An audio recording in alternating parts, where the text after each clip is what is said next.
আল্লাহ পাকের দরবারে লাখো কোটি শুকরিয়া।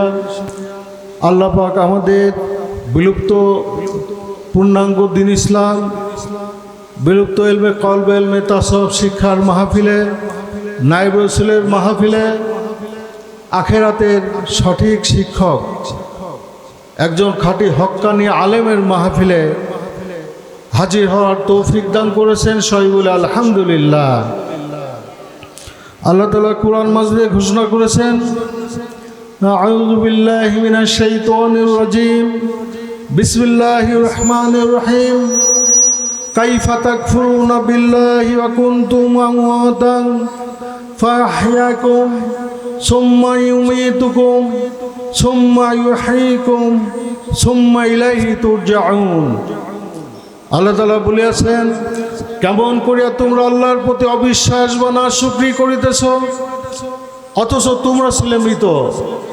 তৎপর তিনি তোমাদিগকে জীবন দান করেছেন, আবার তিনি তোমাদিগকে মৃত্যুমুখে পতিত করিবেন, আবার তিনি তোমাদিগকে কবরে পুনরায় জীবিত করিবেন, অতঃপর তাহারই নিকট তোমাদের প্রত্যাবর্তন করিতে হইবে। আল কোরআন। এই আয়াতের পরিপ্রেক্ষিতে বোঝা যায় যে আমরা ছিলাম আলমে আরওয়াহ। আলমে আরওয়াহ হলো আল্লাহ তাআলা সমস্ত মানুষের রূহ তৈরি করে যে জায়গায় রেখেছেন, সেই জায়গার নাম হয়েছে আলমে আরওয়াহ। এরপরে আমরা পিতামাতার মাধ্যমে আসছি আলমের দুনিয়ায়। এই দুনিয়া আমাদের জন্য চিরস্থায়ী নয়, আমাদের মৃত্যুর মাধ্যমে কবরে বারজাখে যাইতে হবে, কবর জগতে যেতে হবে। কবর জগৎ আমাদের জন্য চিরস্থায়ী নয়। আমাদের জীবনের সমস্ত কাজের হিসাব নিকাশ পুঙ্খানুপুঙ্খ রূপে আল্লাহ তাআলাকে বুঝায় দেওয়ার জন্য কঠিন ময়দানে হাসরে উপস্থিত করা হবে। অতঃপর জীবনের সমস্ত কাজের হিসাব কিতাব পুঙ্খানুপুঙ্খ রূপে আল্লাহ তাআলাকে বুঝায় দিয়ে বিশাল সংকটময় স্থান 30,000 বছরের রাস্তা পুলসরাত পাড়ি দিতে হবে। অতঃপর নেককার বা ধার্মিক লোকদের জন্য রয়েছে চিরসুখময় ওমরপুরী বেহেশত উদ্যান। মহামুক্তি আল্লাহ তাআলার দিদার লাভের উপায়, অর্থাৎ পরজগতের আল্লাহ তাআলার যে সমস্ত মঞ্জিলগুলি রয়েছে, যেমন কবর জগৎ, ময়দানে হাসর, পুলসরাত, এই সমস্ত জায়গায় একদিকে রয়েছে আল্লাহ তাআলার লানত গজব, আর একদিকে রয়েছে আল্লাহ তাআলার নিয়ামত। এই তিনটে ঘাটির যে আল্লাহ তাআলার লানত গজব রয়েছে, এই লানত গজব থেকে নিরাপদে অতিক্রম করে বেহেশত উদ্যানে আল্লাহ তাআলার দিদার লাভ করতে হলে সারা পৃথিবীর মুমিন মুসলমানদের 3টি কাজ করতে হবে। সেই 3টি কাজ হলো, প্রথম কাজ হলো আখেরাতের পথ প্রদর্শনকারীগণ হাদি 2 ভাগ, নবী রসুলের অবর্তমানে নায়েব রাসূল, অর্থাৎ নবী রসুলগণের পরে যারা ওয়ারিসুল আম্বিয়া বা খাঁটি হক্কানি আলেম, নায়েব রাসূল, তাদের অনুসরণ করা। এরপর তাদের অনুসরণের মাধ্যমে পূর্ণাঙ্গ দ্বীন ইসলাম, আকায়েদ, তাসাউফ, ফিকহ শিক্ষা করে আমল করা। তারপর এই দিন এই জগতের বুকে জারি কায়েমের জন্য, অর্থাৎ সবাই যাতে আল্লাহর কোরআন সবাই শিখতে পারে, আমল করতে পারে, এইভাবে নায়েব রাসূলকে জানে মালে সাহায্য করা। আলহামদুলিল্লাহ। যেমনিভাবে আমাদের লক্ষাধিক সাহাবা আজমাইন ছিলেন, এই সমস্ত সাহাবা আজমাইন সর্বপ্রথম আখিরাতের হাদি, অর্থাৎ শেষ নবী বিশ্ব নবী করিম সাল্লাল্লাহু আলাইহি সাল্লামকে অনুসরণ করছিলেন, তার হাতে বায়াত গ্রহণ করছিলেন। এরপরে সাহাবা আজমাইন রসুলের কাছ থেকে আল্লাহর পূর্ণাঙ্গ দিন শিক্ষা করছিলেন, আমল করছিলেন। সুবহানাল্লাহ। এরপরে সাহাবা আজমাইন যাতে ওই জামানার সমস্ত মানুষ আল্লাহর নির্দেশ প্রতিপালন করতে পারে, এই জন্য আল্লাহর কোরআন যাতে শিখতে পারে, এই জন্য জানে মালে সাহাবা আজমাইন রসুলকে সাহায্য সহযোগিতা করছিলেন। সুবহানাল্লাহ। ঠিক এমনিভাবে আমাদেরকেও সেই সাহাবা আজমাইনি তরিকায় সর্বপ্রথম একজন আখিরাতের শিক্ষক অর্থাৎ আখিরাতের হাদি গ্রহণ করতে হবে। হাদি দুই ভাগ, নবী রসুল, নাইব রসুল। সেই হাদির কাছ থেকে আখিরাতের হাদি নবী রসুলের অবর্তমানে নাইব রসুল শিক্ষক হিসেবে গ্রহণ করতে হবে। অর্থাৎ কবর জগৎ ময়দানে হাসর পুলছরাত থেকে বেঁচে বেহেশত দানে আল্লাহ তাআলা দিদার লাভ করা সম্ভব হয়, সেই পরিমাণ শিক্ষা আমল সংগঠিত করার উদ্দেশ্যে একজন কামেল হাদি নাইব রসুলের অনুসরণ করা। সুবহানাল্লাহ। এরপরে ওই সাহাবা আজমানির তরিকায়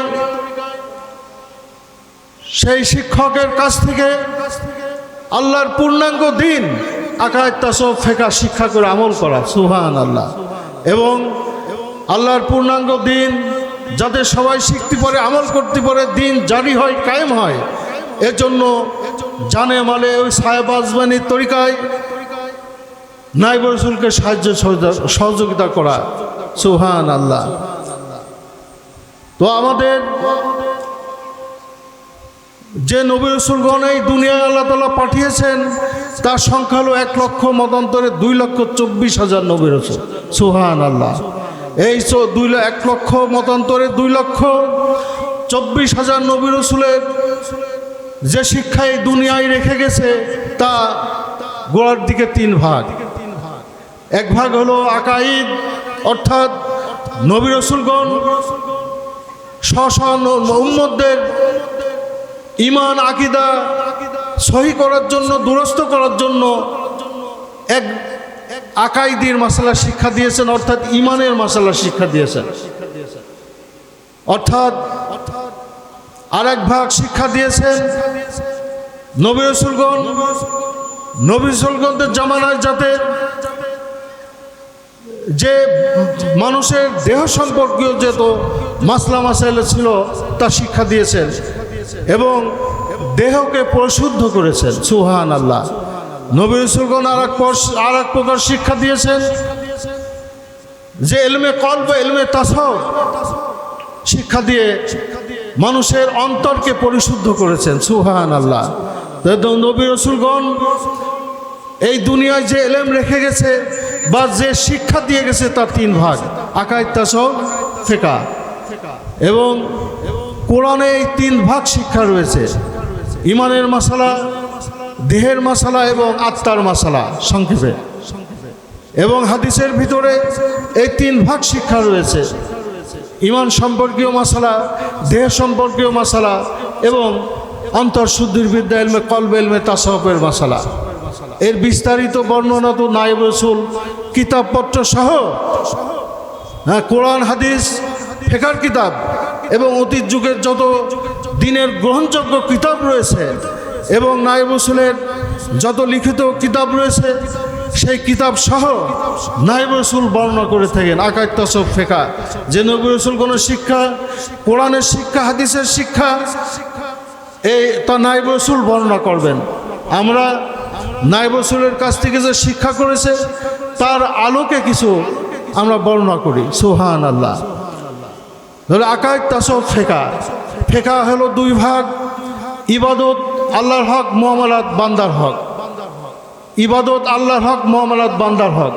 অর্থাৎ আমরা দেহ দ্বারা যে সমস্ত আল্লাহর আদেশ নিষেধ প্রতিপালন করি তা এক ভাগ হলো আল্লাহর হক, এক ভাগ হলো বান্দার হক। তো আল্লাহর হক হলো মৌলিকভাবে 10 ভাগ, ইলম, আকাইদ, তহরাত, নামাজ, যাকাত, রোজা, হজ, তেলাওয়াতে কোরআন, জিকির ও দোয়া, তারদিবুল আবরার।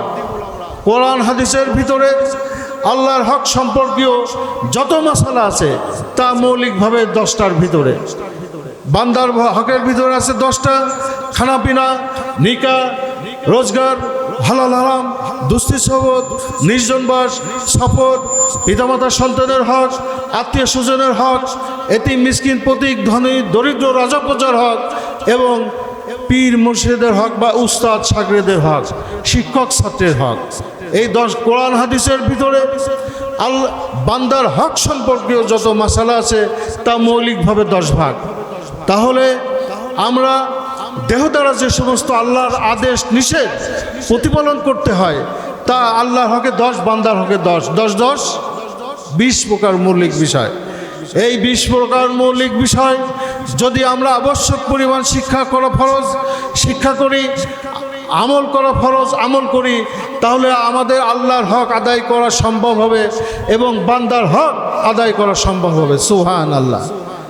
এরপর আছে আত্মার অসৎ স্বভাব মৌলিকাত, আত্মার সৎ স্বভাব মুনজিয়াত।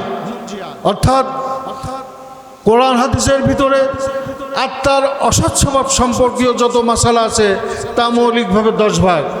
কিবর, কিবর মানে অহংকার, হাসাদ মানে হিংসা, বগজ মানে অন্তরে অন্তরে শত্রুতা, গজব মানে রাগ বা গুসা, হেরস মানে লোভ লালসা, গিবত মানে অসাকেতে তার দোষ বর্ণনা করা, হ্যাঁ গিবত, কেজব মানে মিথ্যা কথা বলা, বখিল মানে কৃপণতা, রিয়া মানে লোক দেখানো বন্দেগী, গুরুর মানে অন্তরের ভুল ধারণা, আসে ভুল পথে মনে করে ঠিক পথে আছে। এই 10টা অসৎ স্বভাব। অর্থাৎ হযরত ইমাম গজ্জালী রহমতুল্লাহ বিখ্যাত কিতাব ইহয়া উলুমুদ্দিন কিতাবের ভিতরে লিখেছেন, মাগারুসিল ফাওয়াহিশি অমানাবিতুল আমালিন মাহজুরা। অর্থাৎ ব্যক্তিগত জীবন থেকে শুরু করে পারিবারিক, সামাজিক, রাষ্ট্র, আন্তর্জাতিকভাবে যত প্রকার দুষ্কার্য, অন্যায়ভাবে যুদ্ধ বিগ্রহ, মারামারি, রাজধানী, সুদ, ঘুষ, দুর্নীতি, অর্থাৎ যত প্রকার এই দুনিয়ায় পাপ সংগঠিত হয় তাই 10টা অসৎ স্বভাবের কারণে। আগে আমাদের অন্তরে লোভ তৈরি হয়, এরপরে মাল আত্মসাতের প্রক্রিয়ায় যায়। আগে অহংকারের বাসনা আমার অন্তরে জন্মায়, তারপরে আমরা অহংকার প্রদর্শন করি। আগে একজনের সাথে আমার অন্তরে অন্তরে শত্রুর ভাব পোষণ করার সৃষ্টি হয়, তারপরে অন্তরে অন্তরে শত্রুর ভাব পোষণ করি। আমি আগে চাই যে সমাজের সুনামের আশায় বা দুর্নামের ভয় আমি ইবাদত বন্দেগী করি। অর্থাৎ একজন ইবাদতকারী যখন ইবাদত করে তখন তার অন্তর চায় তার এই ইবাদত লোকের কাছে প্রকাশ হোক এবং লোকে তাকে নেককার বলে ধারণা করুক। তখন এই ইবাদত আর আল্লাহর ইবাদত থাকে না, এই ইবাদত হয় রিয়া। অর্থাৎ আগে রিয়ার কল্পনা অন্তরে পয়দা হয়, তারপরে আমরা রিয়ার প্রদর্শন করি। অর্থাৎ এই 10টা অসৎ স্বভাব যদি মানুষের অন্তরের ভিতরে থাকে তার এই মানুষ হলো হালাক হয়ে যায়, ধ্বংসপ্রাপ্ত হয়ে যায়, অর্থাৎ দোজখী হয়ে যায়, নাউজুবিল্লাহ। আর মানুষের অন্তরের সৎ স্বভাব আছে 10টা। অর্থাৎ তওবা গুনাহ করলে মানুষ তওবা করে ফেলবে। অর্থাৎ সবর, আল্লাহ তাআলা যে সবর শুকর, আল্লাহ তাআলা যে নিয়ামত যে কাজের জন্য দিয়েছেন সেই নিয়ামত সেই কাজে খরচ করার নাম শুকর। আমরা স্বাভাবিকভাবে যে খাই দাই শুকুর আলহামদুলিল্লাহ বলি, এইটাও শুকরিয়া আল্লাহ তাআলার, এইটা নফল মুস্তাহাব। কিন্তু আমাদের হাত, পা, কান, চোখ, মুখ, দেহ এবং অন্তর আল্লাহ তাআলা যে উদ্দেশ্যে দিয়েছে সেই উদ্দেশ্যে আমাদের হাত, পা, কান, চোখ, মুখ, অন্তর পরিচালনা করাই হলো মূল শুকর। সুবহানাল্লাহ। এবং তাওয়াক্কুল, আল্লাহ তাআলার উপর ভরসা করা। অর্থাৎ আল্লাহ তাআলা যে আসবাব যে কাজের জন্য রেখেছেন সেই আসবাব তৈরি করে আল্লাহ তাআলার উপর ভরসা করার নাম তাওয়াক্কুল। অর্থাৎ বিবাহ করলে যে সন্তান হবে এরকমটি নয়, ফসল চাষবাস করলে যে ফসল হবে এরকমটি নয়। অর্থাৎ কিন্তু সন্তান আশা করার আসবাব হলো বিবাহ করা, ফসল আশা করার আসবাব হলো চাষবাস করা। কোনো মানুষ যদি সন্তানের আশা করে কিন্তু সে বিবাহ করেনি, আমরা তাকে পাগল বলবো। আর কোনো মানুষ চাষবাস করেনি সে যদি ফসলের আশা করে আমরা তাকেও পাগল বলবো। অর্থাৎ আমাদের বেহেশতে যাওয়ার যে আসবাব রয়েছে, সেই আসবাব উপকরণ ছাড়াই আমরা যদি বেহেশতে যাওয়ার আশা করি, তাহলে আল্লাহ তাআলাও আমাদের কুদরতিভাবে আহাম্মক, জ্ঞানহীন, পাগল বলে আখ্যায়িত করে, আমরা বুঝি না।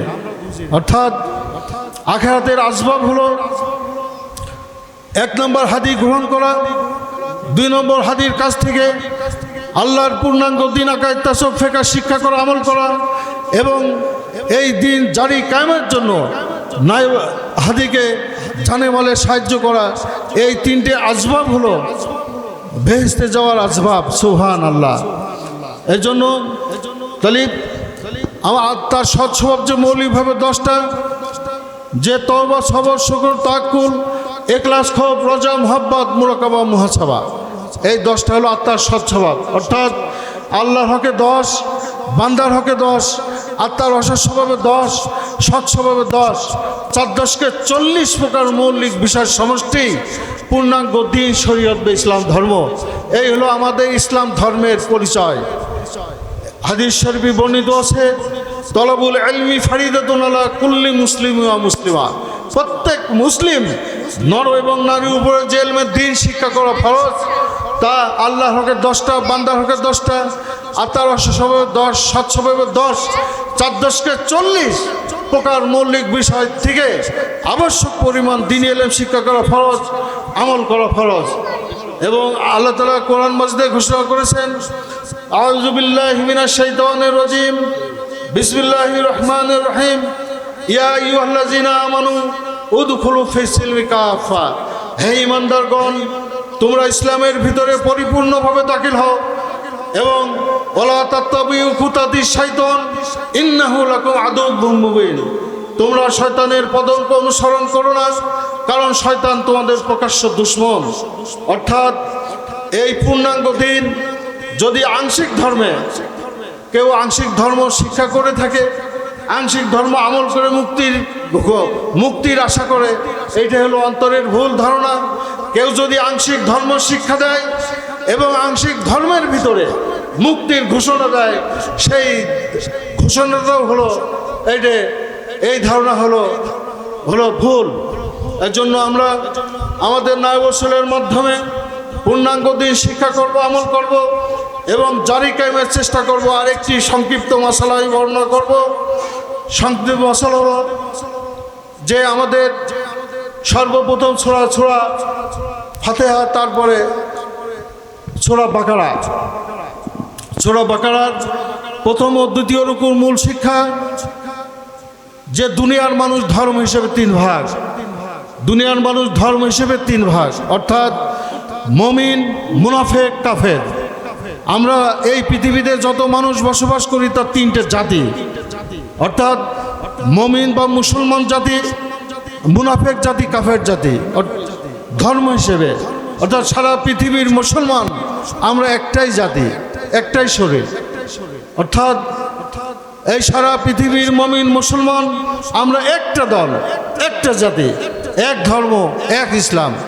সারা পৃথিবীর মুমিন মুসলমানদের জন্যই হাদিস গ্রহণ করা ফরজ। মালে ভেজাল দিয়ে তার কাছে বিক্রি করা সমস্তটাই গুনাহে কবিরা, হারাম এবং গুনাহে কবিরা। তাহলে আমরা আজকে কোন অবস্থায় আছে? আমরা আজকে সারা বাংলাদেশে, অর্থাৎ সারা পৃথিবীতে, অর্থাৎ আমরা বাংলাদেশে সমস্ত এলাকায় দেখতে পাই 2 দল মুসলমান, 2 দল মুসলমান, 2 গ্রুপ হয়ে গেছে। এবং প্রচলিত যে কাজে হয়, মারামারি হয়, এক গ্রুপ আরেক গ্রুপকে হত্যা করে ফেলেছে, এবং যে গ্রুপ হত্যা করছে সে গ্রুপ নিজেকে বিজয়ী বলে মনে করছে। এই হলো আমাদের মুসলমানদের চেতনা, মুসলমানদের অস্তিত্ব। এই জন্য আমরা যে মুসলমান, সেই মুসলমানদের যে বৈশিষ্ট্য, মুসলমানদের যে আকাঙ্ক্ষা, মুসলমানদের যে চেতনা, যে মুসলমানদের, তা আমরা আজকে এই স্বাতন্ত্র হারিয়ে ফেলেছি। তার একটি মাত্রই কারণ যে সত্যিকারের একজন সঠিক শিক্ষকের আমরা অনুসরণ করি না।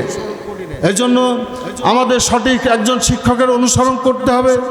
তখনই আমরা আমাদের জীবনের ভুল কি এবং এর থেকে পরিত্রাণ পাওয়ার উপায় কি অবগত হতে পারবো। আল্লাহ তাআলা আমাদের তৌফিক দান করেন। সবাই বলে আমিন। ওয়া আখিরু দাওয়ানা আলহামদুলিল্লাহি রাব্বিল আলামিন। আসসালামু আলাইকুম ওয়া রাহমাতুল্লাহি ওয়া বারাকাতুহু।